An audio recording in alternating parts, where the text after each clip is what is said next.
Hello, what is up mga ma'am, sir, ma'am? Ako po si Ralph C. Fly, isang visual artist from Manila. Today, pinadala tayo ni Xavier Cool na isang super gandang portable fan. Meron pa siyang power bank. Yan. So ito yung portable fan mga ma'am. Sir, tinan nyo yung design, parang jet engine. Sobrang lakas nito. Pindutin lang natin yung button. Hold lang natin ng second. Okay, this is number 1. Tapos ito yung airflow niya. Medyo malakas. Number 2. Press lang natin.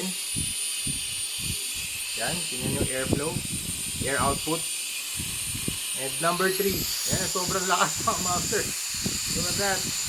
Pwede pang air blower, pang linis ng keyboard. Teka, papatayin ko muna. Yan, tapos ito pa yung iba pa niya accessories. Pwede pa linis ng keyboard, pwede pa siyang gawing power bank. And marami pang iba, pwede pang hair blower din. So yun mga ma'am sir, if you wanted to know more, go to xaviercool.com. Thank you.